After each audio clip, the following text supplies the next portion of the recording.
या व्लॉगमध्ये मी तुम्हाला दाखवत आहे पुण्यापासून 50 किलोमीटर लांब आणि 1 तासाच्या अंतरावर वन डे पिकनिक स्पॉट। सकाळी पोचल्या पोचल्या पहिले तर गरम गरम मिसळ पाव आणि शिऱ्याच्या ब्रेकफास्टने सुरुवात केली। पोटातल्या बकासुराला शांत करून 40 डिग्री टेम्परेचरमध्ये थंड होण्यासाठी सरळ रेन डान्स आणि वॉटर ॲक्टिव्हिटीसाठी निघालो। एकदम चिल लोकेशन आहे। डीजेच्या तालावर 2-3 वेळा कंबर हलवून थेट अनलिमिटेड उसाच्या रसच्या स्टॉलला पोचलो। कितीही प्या, नो लिमिट्स। मी फर्स्ट टाइमच असं काहीतरी बघितलं आणि इतका दमलो होतो डान्स आणि स्विमिंग करून की थेट जेवणाच्या लाईनीत जाऊन थांबलो। आणि इथे मस्त अनलिमिटेड जेवण सर्व होत होतं।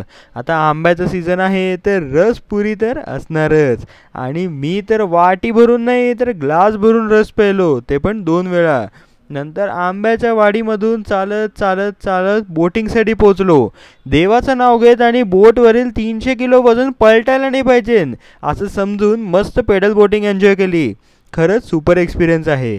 अजून संपलं नाही आहे, थांबा। नंतर स्वतःचा नावाचा मान ठेवत धनुष्यबाणाने अचूक नेम लावला। वजन तर आपलं पेट्रोलच्या दरापेक्षाही फास्ट वाढतंय म्हणून सगळ्यात हलक्या माणसाला हवेत सोडला। हवेत माणसाचं वजन कमी होतं म्हणून वायुदत्ताला हात जोडत झिप लाईन आणि एअर बायसिकलसाठी तयार झालो। शेवटी जीव कसा तरी वाचवून इनडोअर गेम्समध्ये पोचलो।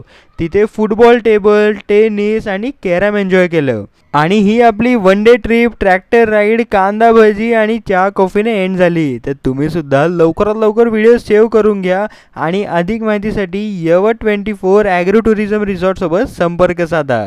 धन्यवाद।